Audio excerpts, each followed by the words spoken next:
So welcome all, स्वागत आहे सगळ्यांचं. सदैव क्लासेसमध्ये स्वागत आहे. आपण नेक्स्ट सेशनमध्ये आपण आहोत in the arm revolutionary movement. म्हणजे काय की सशस्त्र क्रांतिकारक चळवळ ह्यांच्यामधलं आपण पुढच्या सेशनमध्ये दुसऱ्या सेशनमध्ये आपण अभिनव भारत संघटना यांच्याबद्दल आता बघणार आहोत. अभिनव भारत संघटना म्हणजे काय, तर आणि अभिनव भारत संघटना कोणी प्रस्तावित केलं ते आपण बघूया. पहिले will say in 1900 the Swatantryaveer Vinayak Damodar Savarkar founded the Maitri Mela, a secret organisation of the revolution in the Nashik. म्हणजेच काय की स्वातंत्र्यवीर विनायक दामोदर सावरकर इन्होंने क्या किया था, यांनी काय केलं होतं की एक ऑर्गनायझेशन, सिक्रेट ऑर्गनायझेशन मैत्री मेला और मित्र मेला म्हणून त्यांनी एक सिक्रेट ऑर्गनायझेशन स्थापन केलं होतं, जे कोणाला माहिती नसेल. आणि ते पण रिव्होल्युशनरीज होते, म्हणजे क्रांतिकारकांची एक संघटना स्थापित केली होती, तिचं नाव आहे मैत्री मेला. आता मैत्री मेला कुठे स्थापन केली होती, तर नाशिकमध्ये. आणि ह्याच ऑर्गनायझेशनचं नाव नंतर 1904 मध्ये, म्हणजे 1904 मध्ये अभिनव भारत म्हणून बोलण्यात आलं. अभिनव भारत म्हणजे काय की नवीन भारत. अभिनव भारत म्हणजे काय आपण बोलतो, किंवा क्या हम बोलते कि नया भारत करके इसका नाम दिया गया. तो बेसिकली हुआ क्या, the Savarkar went to the England for the higher education. From there he begin to sending revolutionary literatures and gun, etc., to the member of the Abhinav Bharat in India. He wrote and inspiration biographies of Joseph Mazzini, a famous Italian revolutionary, and the 1851 rebellion was the first war of independence, was stated in the book there, the Indian War of Independence 1857, which is written by him. म्हणजे काय मी म्हणतेय कि स्वतंत्रवीर सावरकर एक कौन थे, तो स्वतंत्रवीर Savarkar higher education के लिए England में गए थे, जिन्होंने पहिले मैत्री मेळा ही सिक्रेट ऑर्गनायझेशन स्थापन केली होती. त्याच्यानंतर त्यांनी त्याच मैत्री मेळाचं नाव अभिनव भारत म्हणून केलं होतं. आणि पुढे अगर हम लोग देखेंगे और आगे देखेंगे, तो उन्होंने क्या किया कि जोसेफ मॅझिनी हा एक व्यक्तिमत्व होतं, जो इटालियन रिव्हॉल्युशनरी होता. इटालियन रिव्हॉल्युशन म्हणजे काय, इटली या कंट्री मधला तो क्रांतिकारक होता. तर त्याच्या क्रांतिकारक, आता एक क्रांतिकारक हा दुसऱ्या क्रांतिकाराला पुस्तकाद्वारे किंवा त्यांच्या ऍक्शनद्वारे, न्यूजद्वारे भेटत असेल, बरोबर. तर त्याच्या काम, तो ज्याप्रमाणे त्याने इटलीमध्ये काम केलं, इटालीमध्ये काम केलं, त्याच्यावरती इन्स्पायर होऊन काय झालं होतं की जोसेफ मॅजिनी ह्याच्यावरती काय घेतलं होतं, स्वतंत्रवीर सावरकर यांनी पुस्तक लिहिलं होतं. नंतर बघतोय की स्वतंत्रवीर सावरकर हे पहिले व्यक्ती होते की ज्यांनी 1857 म्हणजे 1857चा जो रेबेलियन होता, त्याला फर्स्ट वॉर ऑफ इंडिपेंडन्स, म्हणजे भारताचा प्रथम स्वतंत्र संग्राम असं त्यांनी बोललेलं आहे. आणि हे त्यांनी बोललेलं, आणि त्याच्यासाठी पुस्तक सुद्धा त्यांनी लिहिलेलं आहे. पुढे आपण बघूया की डू यू नो मध्ये सेक्टर मध्ये त्यांची आपण थोडीशी अजून जास्त माहिती घेऊया. डू यू नो सेक्शन मध्ये आपण बघूया, जो Swatantraveer Savarkar was the sentence of the 50 year of rigorous imprisonment in Andaman. He was there for the 10 years. In this autograph, माझी जन्मठेप, the, he wrote down the experience of the terrible days in Andaman. Later, the government took him to Ratnagiri and detained there. There, Savarkar stated the many social movements, such as the removal of the caste differences, removal of untouchability, the common dining, the purification of the language, etc. He was the great writer. He was the president of Maratha Sahitya Sammelan at Mumbai in 1983. म्हणजेच काय मैं म्हणतोय कि स्वतंत्रवीर सावरकर ये जो higher education के लिए बाहर गए थे, मतलब फॉरेन कंट्री में गए थे, बाहर कंट्री में गए थे, तो उन्होंने सिर्फ वहां पे पढ़ाई की ऐसा नहीं, इंग्लैंड में गए थे. वो इंग्लैंड में गए थे, यानी जिस देश ने हमारे ऊपर राज किया था, उसी देश में वो पढ़ने के लिए गए थे. और उसी देश से उन्होंने क्या किया था, हमारे जो क्रांतिकारक थे उनको उन्होंने गन्स सप्लाई किए थे. तो मतलब सोचो. ठीक आहे. या so this is the thing.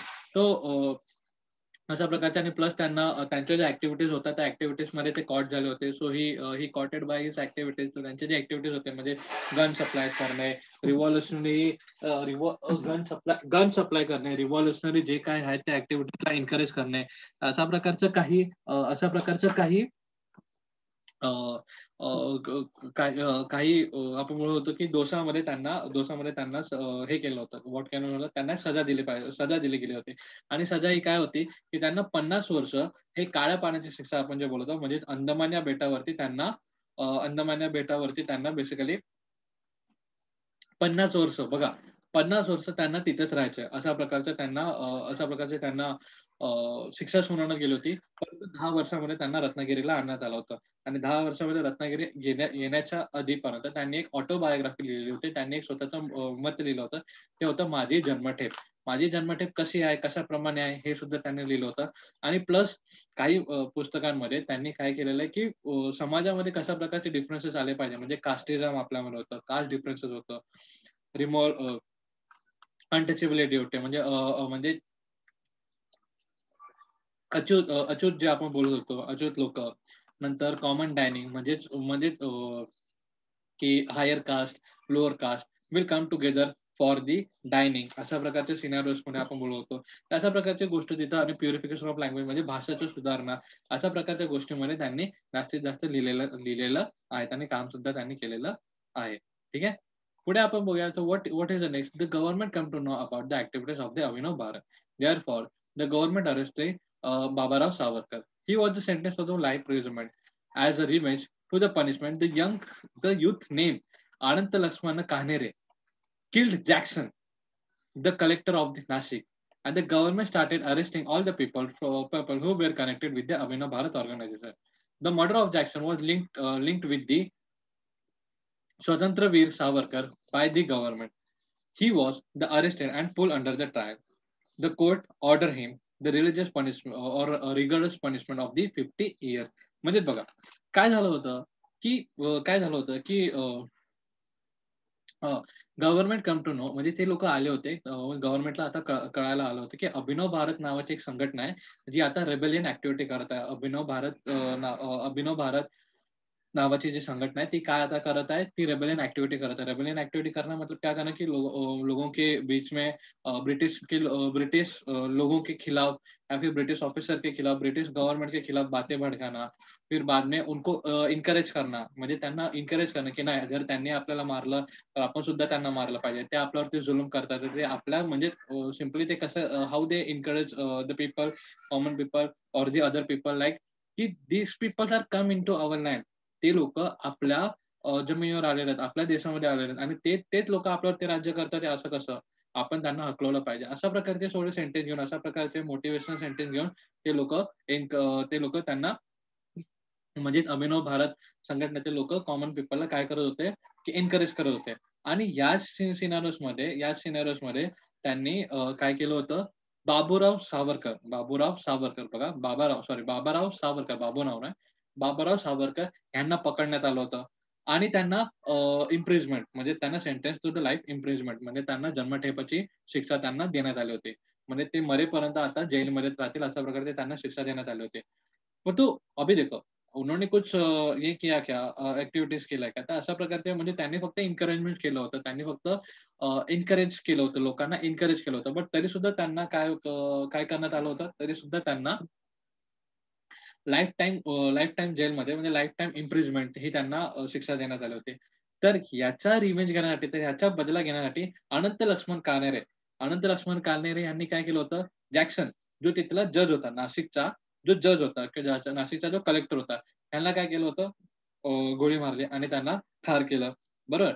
त्याच्यानंतर पुढे काय झालं, मग हळू-हळू ब्रिटिश गव्हर्नमेंटने काय केलं, तर अभिनव भारतमध्ये असणारे जेवढे लोकं आहेत, अभिनव भारत संघटनेसोबत जेवढे पण लोकं लिंक्ड आहेत, त्या सगळ्यांना पकडण्याची त्यांनी सुरुवात केली.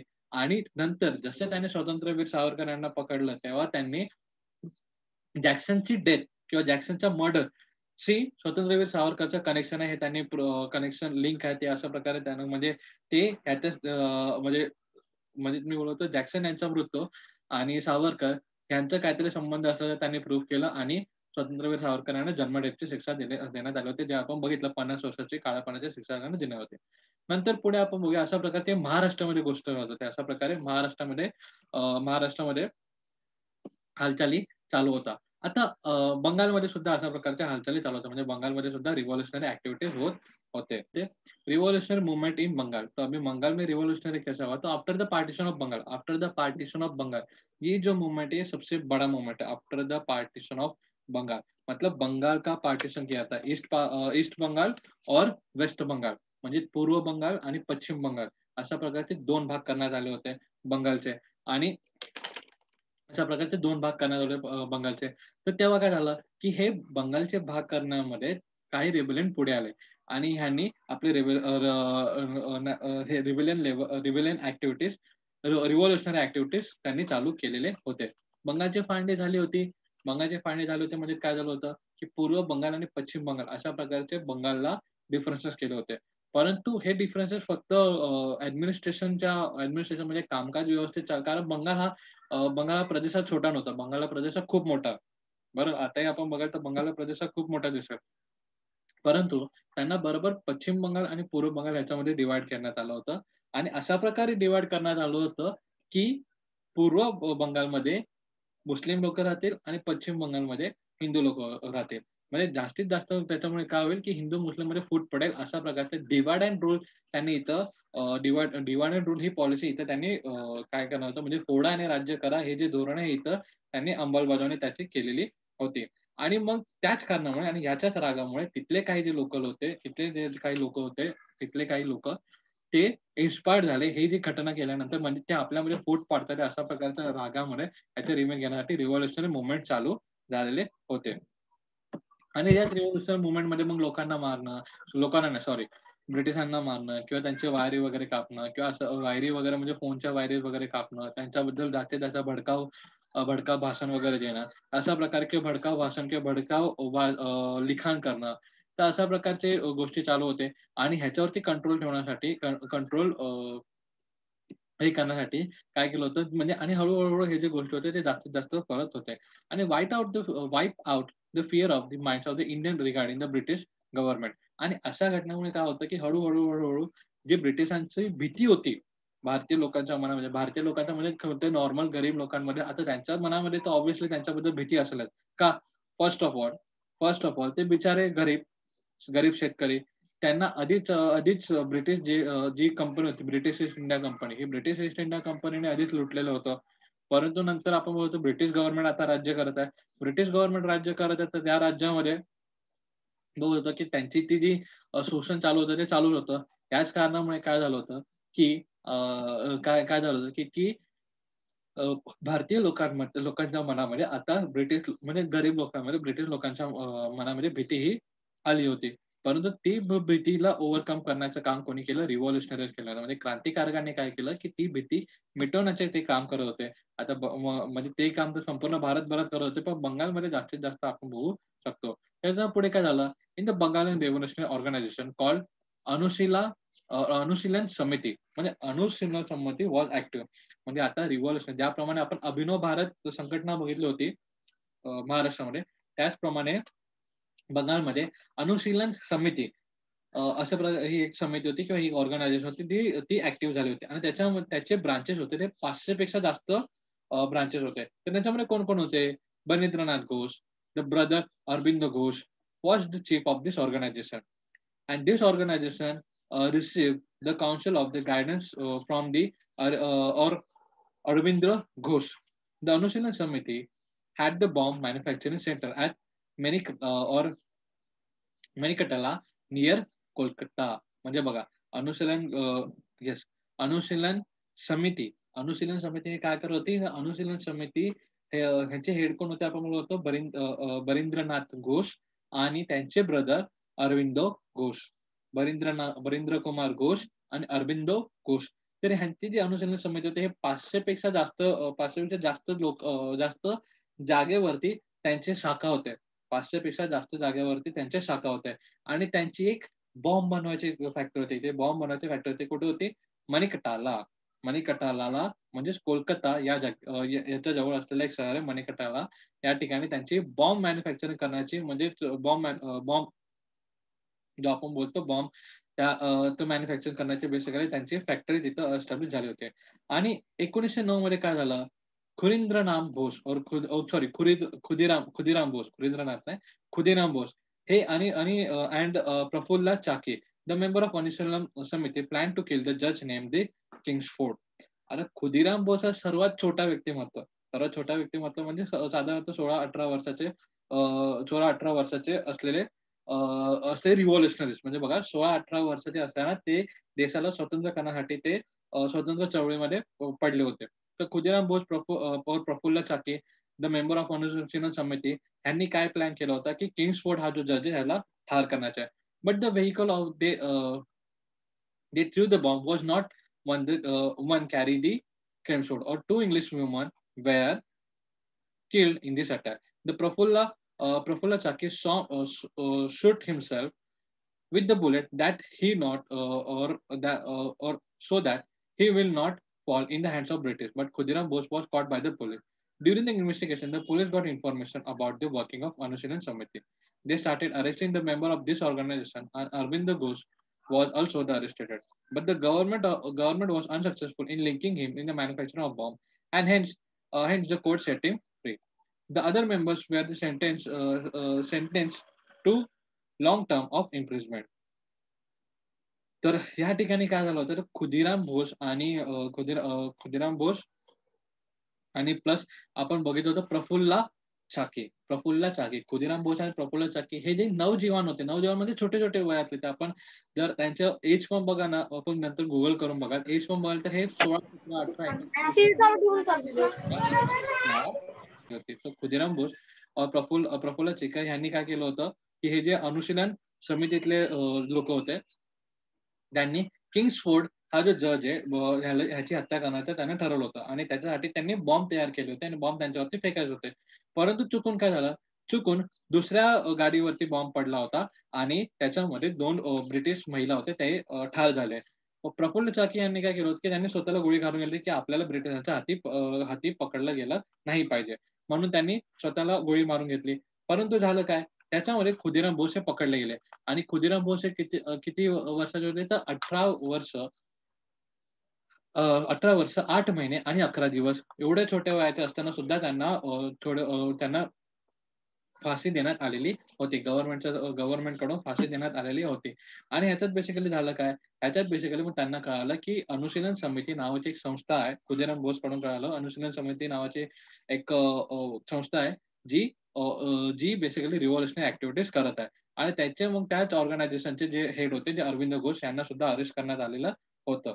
बट बट अरविंद घोष आणि बॉम्ब बनायचे जे लिंकेज आहे, अशा प्रकारचा कोणताही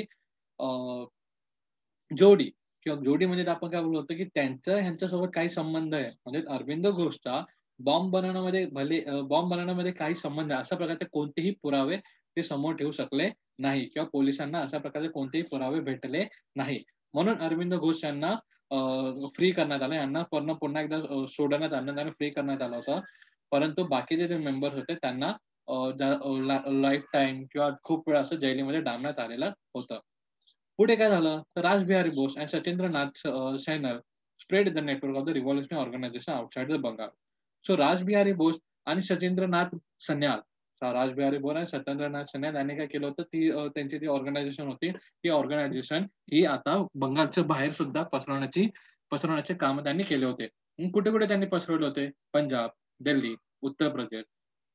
सो ये जे लोग होते राज बिहारी बोस और सचिंद्रनाथ, इन्होंने क्या किया था, सचिंद्रनाथ सैनल, इन्होंने क्या किया था, जो अपना समिति था, मतलब कौन सा समिति हम लोग बोल रहे हैं अभी, we are talking about the Anushilan Samiti, we are talking about the Anushilan Samiti. अनुशीलन समितीचं जे काही काम होतं ते आता बंगाल व्यतिरिक्त बाहेर सुद्धा चाललं पाहिजे, यासाठी रासबिहारी बोस आणि सचिंद्रनाथ सैनल यांनी काम केलं आणि यांनी दिल्ली, उत्तर प्रदेश, नंतर दिल्ली, उत्तर प्रदेश आणि पंजाब या ठिकाणी आपले ब्रांचेस खोलले होते. आणि रासबिहारी बोस यांनी काय केलं होतं, he also meditated acting the throne the bomb at the voice of lord Hardinge. तरी बॉम्ब फेकायचं काम करत होते, कारण आपण बघत होतो की ह्यांची बॉम्ब बनवायची फॅक्टरी कुठे होती, ती कोलकाता शहर जवळ, कोलकाता जवळ एक शहर होता, त्याच्यामध्ये त्यांची बॉम्ब बनवायची फॅक्टरी होती. तर या समितीचे जास्तीत जास्त रिव्होल्युशनरी ते बॉम्ब फेकायचं काम करत असताना आपण बघू शकत होतो.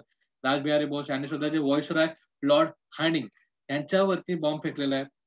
But he got save from this attack. परंतु ते वाचले गेले होते.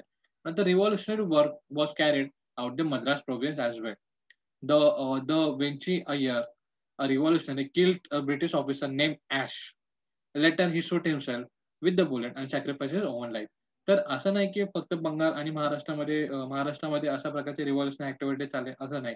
तर मद्रासमध्ये सुद्धा चालले होते. तर मद्रासमध्ये कोण होते? तर मद्रासमध्ये वांची अय्यर. मद्रासमध्ये वांची अय्यर यांनी काय केलं होतं?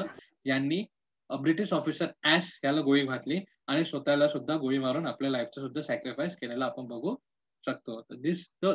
ॲट सच मोमेंट म्हणजे तेच म्हणतोय की जीवाचा सुद्धा विचार न करणारे लोक हे होते आणि हे जास्तीत जास्त आर्मचा यूज करत असल्या कारणाने आपण यांना आर्म रिव्हॉल्युशनरी असं म्हणतो. पुढचं आपण बघूया India house. It is also the important thing. India हाऊसमध्ये काय होतं? The revolutionary work in the India receive the assistant from the Indian revolutionary staying abroad. India House in London was an important center which provided such kind of assistance. The Pandit Samji Krishna Verma, an Indian patriot, had established the India House. Through this organization, Indian youth were given the scholarship for the higher education in England. म्हणजे बघा, आता पंडित सामजी कृष्ण वर्मा, पंडित सामजी कृष्ण वर्मा. आता India house हे काय आहे ते आपण बघूया. इंडिया हाऊस एक अशी ऑर्गनायझेशन आहे जी पंडित रामजी कृष्ण वर्मा यांनी एस्टॅब्लिश केले होते. आणि हे एस्टॅब्लिश कुठे केली होती? ह्यांनी लंडनमध्ये किंवा इंग्लंडमध्ये एस्टॅब्लिश केलेले आपण बघू शकतो. आणि जे भारतामध्ये रिव्हॉल्युशनरी ऍक्टिव्हिटीज करणारे जेवढे काही क्रांतिकारक होते त्यांना सपोर्ट करणारे, जास्तीत जास्त सपोर्ट करणारे लोक हे अब्रॉड मध्ये राहत होते. म्हणजे काय की बाहेरच्या देशामध्ये राहत होते. ज्याप्रमाणे आपण बघितलं होतं की स्वातंत्र्यवीर सावरकर यांनी सुद्धा काय केलं, आपले जे आपल्या समितीतले लोक होते म्हणजे अभिनव भारत संघटनेचे लोक होते त्यांना ते इंग्लंडवरून बंदुका वगैरे, हत्यार वगैरे आणि काही लेख पाठवत असेल. त्याचप्रमाणे इंडिया हाऊस ही सुद्धा एक अशी समिती होती जी हे या रिव्हॉल्युशनरीला, ह्या जे क्रांतिकारक यांना जास्तीत जास्त सपोर्ट करत होते. आणि जास्तीत जास्त सपोर्ट कसे करत होती? तर सर्वात प्रथम शिक्षण देऊन. तर यासाठी सामजी कृष्ण वर्मा, पंडित सामजी कृष्ण यांनी इंडिया हाऊसची स्थापना केली. आणि फक्त इंडिया हाऊसची स्थापना नाही केली तर ते basically organize the scholarship for the Indian student. They organize the scholarship for the Indian student. म्हणजे इंडियन स्टुडंटला फ्री मध्ये म्हणजे अशा प्रकारचे स्कॉलरशिप देत असेल की जे लोक ज्यांना जास्त बऱ्यापैकी चांगले मार्क भेटत असेल किंवा चांगले शिक्षण ज्यांना घ्यायची इच्छा असेल किंवा चांगले हुशार वगैरे असतील व्यक्तिमत्व, म्हणजेच आपण स्वातंत्र्यवीर सावरकर बोलतो, स्वातंत्र्यवीर सावरकर सारखे हुशार व्यक्तिमत्व त्यांना ते इंग्लंडमध्ये येत असत आणि त्यांना स्कॉलरशिपच्या द्वारे त्यांचं शिक्षण हे पूर्ण केलं जात असत. अशा प्रकारचं थिंग आपण बघू शकतो. बघा, स्वातंत्र्यवीर Savarkar receive the such scholarship and Madam Kama raised the issues of the Indian independence in the World Socialist Conference held at Stuttgart in Germany. In the same conference, she unfurled the flag of India. Another revolutionary associated with the India House was the youth named Mandalal Dhingra, he killed the Curzon Wiley, a British officer, due to which the Dhingra was hanged to the death. म्हणजे बघा काय झालं होतं की एक social conference होता. त्या social कॉन्फरन्सचं नाव आपल्याला इथे घ्यावं लागेल की बघा, सोशल कॉन्फरन्स म्हणजे बेसिकली सोशल कॉन्फरन्स म्हणजे सामाजिक परिषद. म्हणजे इंटरनॅशनल सोशल कॉन्फरन्स म्हणजे जागतिक सामाजिक परिषद. तो या ठिकाणी तिथे बेसिकली कॉन्फरन्स होत होते. कॉन्फरन्समध्ये त्यांनी काय केलं की मॅडम कामा यांनी इंडियाच्या इंडिपेंडन्स बद्दल किंवा इंडियाच्या इंडिपेंडन्ससाठी तिथे त्यांनी जो प्रश्न आहे तो रेस केला. म्हणजे भारताचं काय, भारत को हम लोग इंडिपेंडेंस करेंगे या नहीं करेंगे, क्योंकि ब्रिटिश अभी धीरे धीरे धीरे उनके ऊपर, मतलब ब्रिटिश हमारे ऊपर, मॅडम कामा बोलत होते की now the British is like exploiting us. म्हणजे ते आपलं शोषण करतात, जास्तीत जास्त शोषण करतात, अनजस्ट करतात, आपल्यावरती ते अत्याचार जास्तीत जास्त करतात. अशा प्रकारचा प्रश्न मॅडम कामा यांनी त्या कॉन्फरन्समध्ये रेस केला. आणि प्लस तिथे आपला जो भारताचा झेंडा आहे तो सुद्धा फडकवला. आणि त्याच्यानंतर काय झालं, त्याच्यानंतर आपण बघू शकतो की मदनलाल धिंगरा यांनी काय केलं होतं, कर्जन वायली एक ब्रिटिश ऑफिसर आहे, त्यांना मारलं. त्यांनी जे केलेलं अनजस्ट जे ॲक्शन्स आहेत, त्याच्या अगेन्स्ट त्यांनी त्यांचा खून केलेला आपण बघू शकतो आणि नंतर त्यांना हँग टू डेथ म्हणून केलेलं बघू शकतो. म्हणजे त्यांना फाशी नंतर झालेलं आपण बघू शकतो. तो मदनलाल धिंगरा, पुन्हा एकदा बोलतोय, मदनलाल धिंगरा यांनी कर्जन वायली यांची हत्या केली आणि त्याच्यामध्ये त्यांना त्यांना जेलीमध्ये त्यांना फाशी देण्यात आलेली आपण बघू शकतो. आता पुढे आहे गदार मूव्हमेंट. पुढे आहे गदार मूव्हमेंट. तो गदर पिक्चर आपण बघितला असेल सगळ्यांनी. गदर पिक्चर तो तो पिक्चर नाही, तर बेसिकली गदार मूव्हमेंट, ही मूव्हमेंट वेगळा. ते गदार तो वेगळा आणि हा गदर वेगळा. तर ह्या गदरबद्दल आपण जाणून घेऊया. ओके. गदर मूव्हमेंट स्टार्ट करेंगे. So during the period of the First World War, the revolutionary work against the British government got the momentum. The revolutionaries felt that the transfer of power can be brought into the India with the help of the enemies of the British, and in this attempt, the help of Indian soldiers can also be taken. To take the advantage of this revolutionary organization were set up. The Gadar is the one of the such important organization. मतलब पहला जब world war हुआ, म्हणजे पहिला महायुद्ध हुआ, first world war में क्या हुआ था? फर्स्ट वर्ल्ड वॉर की बात करें हम लोग, अभी तक दुनिया में दो वर्ल्ड वॉर हुए, फर्स्ट एंड सेकेंड. तो फर्स्ट वर्ल्ड वॉर की हम लोग बात करें तो during the period of first world war the revolutionary work against the British government got the momentum. म्हणजे काय की याच्यामध्ये आता या पहिल्या महायुद्धामध्ये आपण होतं की जास्तीत जास्त हे जे क्रांतिकारी चळवळी होते त्यांना जास्तीत जास्त मोमेंटम भेटत होता. मोमेंटम म्हणजे काय की चालना भेटत होती. तर चालना कशी भेटत होती की रिव्हॉल्युशनरी म्हणजे क्रांतिकारकांना असा विश्वास होत होता की transfer of power can be brought. म्हणजे ट्रान्सफर ऑफ पॉवर म्हणजे काय? What is mean by transfer of power? आता जी पॉवर आपल्या ब्रिटिश गव्हर्नमेंटकडे आहे आपल्यावरती रूल करण्याचा, तो पॉवर आपण काढून आपल्याकडे घेऊ शकतो. तो पॉवर आपण काढून आपल्याकडे घेऊ शकतो. कारण फर्स्ट वर्ल्ड वॉरमध्ये असं काही घटना झाल्या. फर्स्ट वर्ल्ड वॉरमध्ये बद्दल जेव्हा आपण अभ्यास करू, तेव्हा आपल्याला कळेल, की फर्स्ट वर्ल्ड वॉरमध्ये अशा काही घटना झाल्या, ज्याच्यामध्ये ट्रान्सफर ऑफ पॉवर जास्तीत जास्त झालेला आहे. ट्रान्सफर ऑफ पॉवर जास्तीत जास्त झालेलं म्हणजे काय? की आपण बोललो होतो, की पहिले दुसरे व्यक्ती राज्य करत होते, परंतु लोकांनी उठाव करून ते राज्य आता ज्याप्रमाणे आपल्यासारखेच आहे. म्हणजे काय ब्रिटिश लोकं आपल्यावरती राज्य करत होते, परंतु आपण त्यांच्या अगेन्स्ट फाईट करून आपण इंडिपेंडन्स मिळवला. अशा प्रकारचे सिनारिओज होते. परंतु that was not about the colonisation. म्हणजे वसाहतवादाच्या विरुद्ध तो लढा असल्याचा आपण बघू शकत नाही.